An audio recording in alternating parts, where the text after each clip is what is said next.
Hello everyone. In this lecture of Biofactory, today we are discussing about Golgi apparatus, or we can say that Golgi body, an important organelle of eukaryotic cell.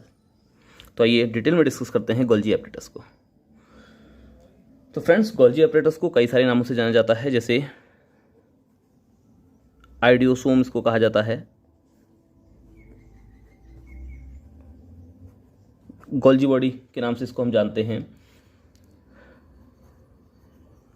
Dalton complex किसके नाम से हम जानते हैं, और लिपोकॉन्ड्रिया के नाम से भी इसको जाना जाता है। इन नामों से इसको जाना जाता है। तो idiosome, Golgi body, Dalton complex, लिपोकॉन्ड्रिया, और इसका एक स्पेसिफिक नेम और है, एमसीक्यू में पूछा जाता है, डिक्टियोसोम। जनरली प्लांट के केस में गोल्जी बॉडी को डिक्टियोसोम के नाम से जाना जाता है। एमसीक्यू के लिए इंपॉर्टेंट क्वेश्चन है ये। तो if you are discussing about the discovery of Golgi body, जब भी हम बात करेंगे डिस्कवरी ऑफ गोल्जी बॉडी की, जब भी बात करते हैं, तो it was discovered by Camillo Golgi. एक साइंटिस्ट थे नेम कैमिलो गोल्जी। तो कैमिलो गोल्जी ने इसको डिस्कवर किया है, और कैमिलो गोल्जी के नाम से इसको हम गोल्जी बॉडी कहते हैं। तो 1898 में कैमिलो गोल्जी ने गोल्जी बॉडी को डिस्कवर किया, किसमें?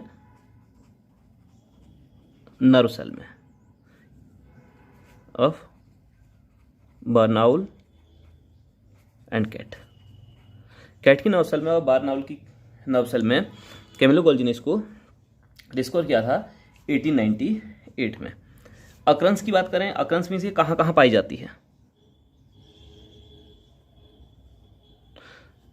As we know there are two type of cell, the first one is the prokaryotic cell and second one is the eukaryotic cell. तो प्रोकैरियोटिक सेल में जनरली ये रहेगी, absent रहेगी, and eukaryotic cell की अगर हम बात करें तो it is present. Eukaryotic cell में प्रेजेंट रहती है। किसकी यूकैरियोटिक सेल में एब्सेंट है? जो मैच्योर मेम्ब्रेन आरबीसीज होती हैं, उन यूकैरियोटिक सेल में ये एब्सेंट रहेगी, और सारी की सारी यूकैरियोटिक सेल में गोल्जी बॉडी जनरली प्रेजेंट रहती है, गोल्जी बॉडी दिखाई देती है। तो ये तो हो गई अक्रंस की बात। पोजीशन की अगर बात करें तो पोजीशन में जो वर्टिब्रेट की सेल हैं,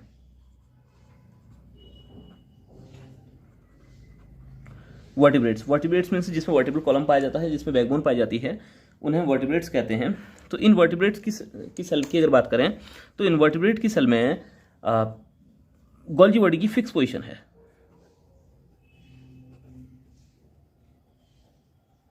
ये मैंने गोल्जी बॉडी का स्ट्रक्चर बनाया हुआ है, अब इसको डिटेल में समझते हैं। इसकी फर्स्ट फिक्स पोजीशन है, और ये फिक्स पोजीशन कहाँ को प्रेजेंट रहेगी? लाइज अराउंड और अबव द सेंट्रियोल। ठीक है, ये लाइज अराउंड और above the centriole and nucleus. लेकिन प्लांट की जो सेल हैं या अदर एनिमल सेल हैं, ये स्कैटर्ड रहेगी, और वर्टिब्रेट की सेल में सिंगल गोल्जी बॉडी है। प्लांट की सेल में स्कैटर्ड हैं और बहुत सारी गोल्जी बॉडी हैं, और प्लांट की सेल में इसके कहते हैं डिक्टियोसोम। डिक्टियोसोम के नाम से इसको जाना जाता है। गोल्जी बॉडी का काम पोस्ट ऑफिस की तरह है ना, जैसे पोस्ट ऑफिस में डाकें आती है, उनकी पैकेजिंग होती है, उनको फिर उनकी डेस्टिनेशन तक पहुंचा दिया जाता है। तो इसी तरह से गोल्जी बॉडी भी काम करती है। एंडोप्लाज्मिक रेटिकुलम से सब्सटेंसेस आएंगे, गोल्जी बॉडी उन सब्सटेंसेस को मॉडिफाई करेगी, और मॉडिफाई करने के बाद उसके डेस्टिनेशन तक उनको वेसिकल्स के थ्रू पहुंचा देगी। तो इसलिए गोल्जी बॉडी को जनरली हम पोस्ट ऑफिस ऑफ सेल के नाम से भी जानते हैं, क्योंकि पोस्ट ऑफिस की तरह काम कर रही है ना। तो इसको जो इसका फेमस नेम है, that is the post office of cell के नाम से भी इसको जाना जाता है। गोल्जी बॉडी की अगर स्ट्रक्चर को आप देखेंगे तो इस तरह से लॉन्ग नैरो फ्लैटेंड स्ट्रक्चर आपको दिखाई देते हैं, है ना। These long narrow and flattened structures are called cisternae. ये लॉन्ग नैरो एंड फ्लैटेंड जो स्ट्रक्चर आपको दिखाई दे रहे हैं दैट इज कॉल्ड सिस्टर्नी। ये सारे के सारे स्ट्रक्चर सिस्टर्नी कहलाएंगे। और ये जो राउंडेड स्ट्रक्चर दिखाई दे रहे हैं these are the vesicles. Vesicles, ये जो इस तरह के स्ट्रक्चर हैं दीज आर वेसाइकल्स। ठीक, इसके अलावा एक चीज और यहां को जानने वाली है कि ये जो गोल्जी बॉडी है ये पोलैरिटी को शो करती है। इसका जो वो फेस जो एंडोप्लाज्मिक रेटिकुलम की ओर है, ये हमें न्यूक्लियस दिखाई दे रहा है, this is the nucleus and this is endoplasmic reticulum. ये रेड वाला एंडोप्लाज्मिक रेटिकुलम है। एंडोप्लाज्मिक रेटिकुलम की ओर या न्यूक्लियस की ओर जो फेस होगा that is called the cis phase, है ना। तो इसको हम कहते हैं सिस फेज के नाम, सिस एंड के नाम से जानते हैं, सिस फेज के नाम से इसको हम जानते हैं, ये वाला एंड, ठीक है। तो ये वाला एंड सिस फेज कहलाएगा। और जो ये है सेल वॉल, जो सेल वॉल की ओर जो फेस रहेगा उसको हम ट्रांसेंड के नाम से जानते हैं, ठीक है। तो दो फेज इसमें दिखाई देंगे। इसको हम सिस एंड कहेंगे, इस वाले एंड को, जिसको हम मैच्योरेटिंग फेज भी कहते हैं। और the second one is the, जो कहाँ की ओर होगा, प्लाज्मा मेम्ब्रेन की ओर होगा, that is called the trans end, और इसे हम मैच्योरेटिंग फेज के नाम से भी जानते हैं। तो दो फेज इसमें आपको क्लियर दिखाई देंगे, ठीक है। और जो इसके स्ट्रक्चर को अगर आप देखें तो इसके स्ट्रक्चर में सिस्टर्नी एंड वेसाइकल्स मेनली दिखाई देते हैं। तो सिस्टर्नी एंड वेसाइकल्स का इंटरकनेक्टेड स्ट्रक्चर है। अब देखिए एंडोप्लाज्मिक रेटिकुलम और गोल्जी बॉडी में अंतर क्या है। तो एंडोप्लाज्मिक रेटिकुलम की जो ये सिस्टर्नीज थी ये आपस में इंटरकनेक्टेड रहती हैं, लेकिन यहाँ को जो सिस्टर्नी होंगी गोल्जी बॉडी में ये आपस में इंटरकनेक्टेड नहीं है, इनके बीच में आपको गैप दिखाई दे रहा होगा, है ना। और सिस वाले एंड में ये जो वेसाइकल्स हैं ये अंदर की ओर जाते हुए दिखाई देंगी, जबकि ट्रांस वाले एंड में ये वेसाइकल्स बाहर की ओर मूव करते हुए हमें दिखाई देती है। ये सिस और ट्रांस एंड का ये डिफरेंस है। और सिस फेज कहाँ की ओर होगा, एंडोप्लाज्मिक रेटिकुलम की ओर होगा, ट्रांस एंड प्लाज्मा मेम्ब्रेन की ओर होगा या सेल वॉल की ओर दिखाई देगा। एंडोप्लाज्मिक रेटिकुलम और गोल्जी बॉडी के सिस्टर्नी में अंतर है कि एंडोप्लाज्मिक रेटिकुलम की सिस्टर्नी आपस में इंटरकनेक्टेड रहती हैं, जबकि गोल्जी बॉडी में जो सिस्टर्नीज हैं वो इंटरकनेक्टेड नहीं रहेंगी, उनके बीच में आपको गैप देखने को मिलेगा। और यहाँ को सिस्टर्नी बीच में पतली दिखाई देंगी और कॉर्नर्स में ये फुली भी दिखाई देंगी, जबकि यहाँ को इस तरह का कोई ऐसा सीन देखने को नहीं मिलता है ना। एंडोप्लाज्मिक रेटिकुलम से आए हुए कंटेंट को ये क्या करती हैं, मॉडिफाई करती हैं, उसका मैच्योरेशन करती हैं, मैच्योरेशन करके इसके डेस्टिनेशन तक ये पहुंचा देती हैं। इसलिए इसको पोस्ट ऑफिस ऑफ सेल के नाम से भी जाना जाता है। पोजीशन की हम बात कर रहे थे तो इसकी पोजीशन फिक्स है वर्टिब्रेट की सेल्स में। In vertebrate cells its position is fixed, means it is localised, है ना। और इसको यहाँ को गोल्जी सोम के नाम से भी जाना जाता है, इसको यहाँ को गोल्जी सोम के नाम से भी जाना जाता है। लेकिन इन प्लांट की सेल में इसकी पोजीशन फिक्स नहीं है, ये बहुत सारी हैं, स्कैटर्ड हैं, और इनको डिक्टियोसोम के नाम से जाना जाता है ना। मीन्स ये डिफ्यूज्ड होंगी, यहाँ को क्या रहेंगी, ये डिफ्यूज रहेंगी। और गोल्जी बॉडी के आसपास का जो एरिया है ना, जो साइटोप्लाज्म है, जो गोल्जी बॉडी है, तो हम कह सकते हैं साइटोप्लाज्म अराउंड गोल्जी बॉडी, जो साइटोप्लाज्म अराउंड गोल्जी बॉडी है, इसमें किसी भी तरह की ऑर्गेनेलिस आपको देखने को नहीं दिखाई देगी, नो ऑर्गेनेलिस और फ्यूअर, या तो कोई ऑर्गेनेल दिखाई नहीं देगी या बहुत कम ऑर्गेनेलिस यहाँ को देखने को मिलेंगी। तो इस एरिया को, तो गोल्जी बॉडी के आसपास का ये एरिया कहलाता है zone of exclusion.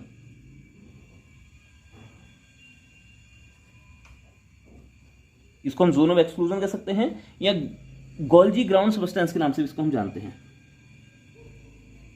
Golgi ground substance.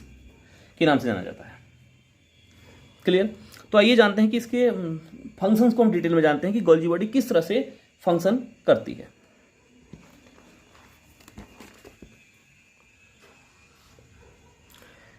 तो गोल्जी बॉडी की फंक्शंस को समझने के लिए इसको देखते हैं पहले। This is the nucleus. जैसे कि आप लोग सब जानते हैं कि जो मैंने बनाया हुआ है structure, this is called nucleus. मैं इसमें एन लिख देता हूँ, ठीक है। तो ये न्यूक्लियस है और न्यूक्लियस के बाहर ये चिपका हुआ जो स्ट्रक्चर है, this is the endoplasmic reticulum. Endoplasmic reticulum दो तरह की हो सकती हैं, रफ एंड स्मूथ, ठीक है।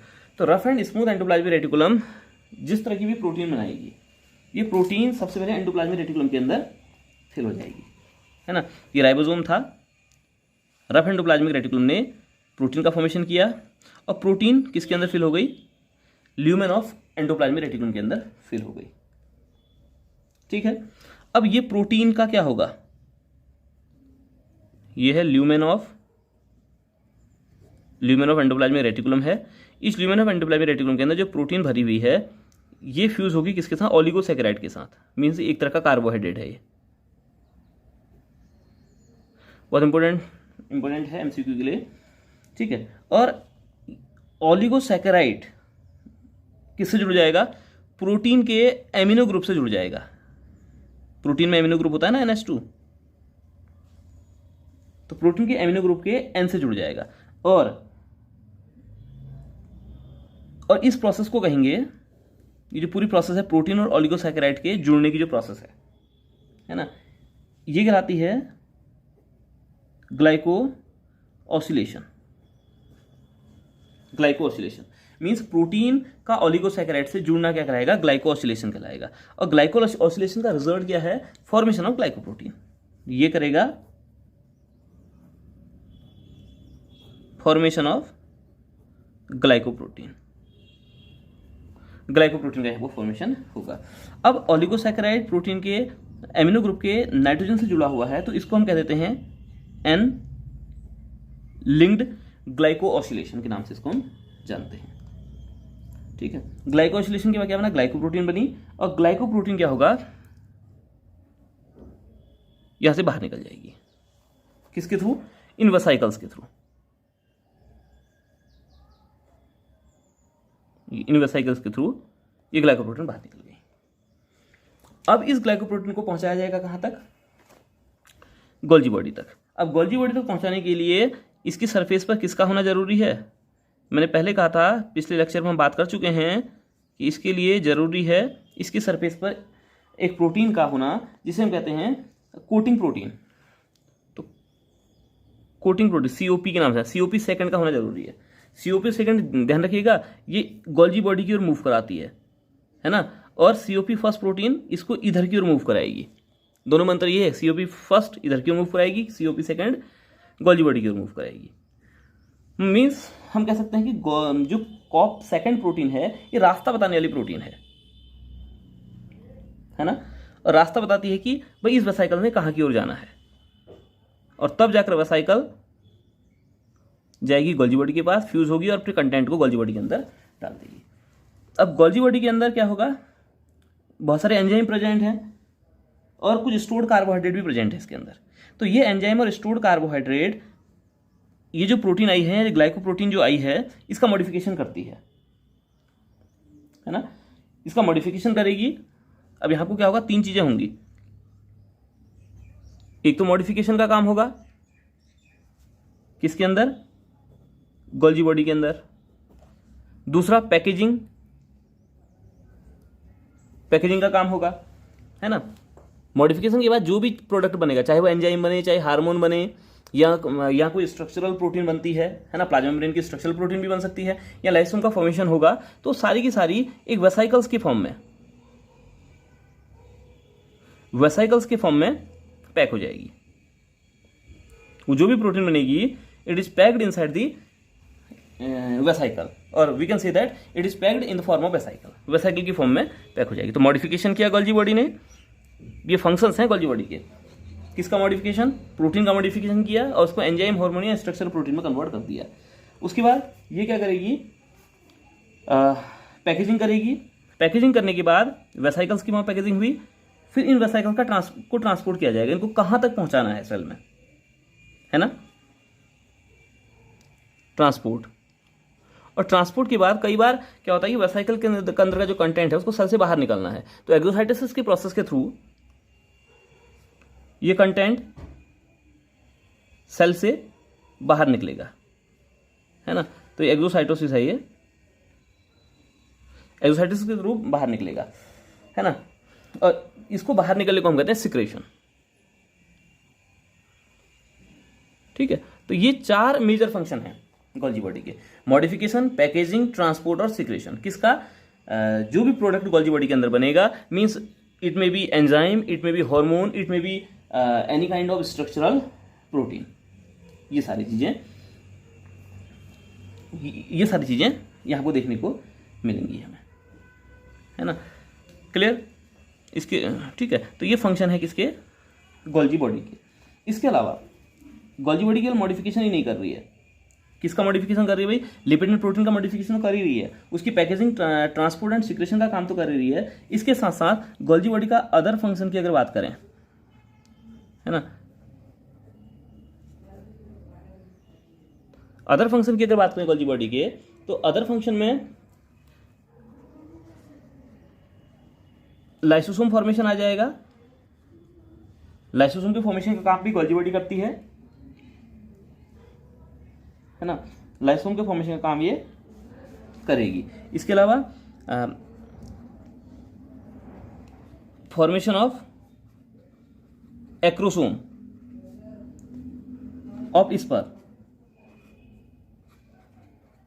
स्पर्म के एक्रोसोम को भी बनाती है। जैसे कि अगर हम एक ह्यूमन स्पर्म की बात करें, तो ये ह्यूमन स्पर्म का स्ट्रक्चर है,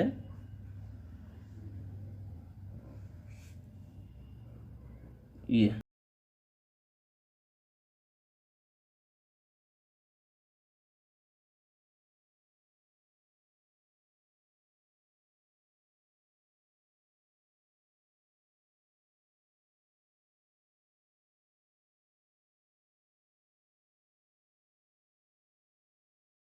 जो एक्रोसोम है, ये स्पर्म के न्यूक्लियस को एग के अंदर पेनिट्रेट करने में हेल्पफुल रहता है, हेल्प करता है। तो गोल्जी बॉडी के ये कुछ फंक्शंस हैं जो गोल्जी बॉडी परफॉर्म करती है। इसके अलावा एक वाइटेलोजेनेसिस की प्रोसेस होती है, यॉक सिंथेसिस एग के अंदर, है ना, यॉक सिंथेसिस, जो एग के अंदर येलो वाला पोर्शन आपको देखने को मिलता है वो यॉक है। ठीक है, तो यॉक सिंथेसिस का काम भी गोल्जी बॉडी करती है, इसको हम कहते हैं वाइटेलोजेनेसिस। ठीक, तो गोल्जी बॉडी क्या करेगी, यॉक सिंथेसिस का काम भी करेगी, मींस वाइटेलोजेनेसिस का काम भी करेगी। तो ये सारे फंक्शंस हैं। इसके अलावा एक फंक्शन और हम देख सकते हैं कि सेल प्लेट फॉर्मेशन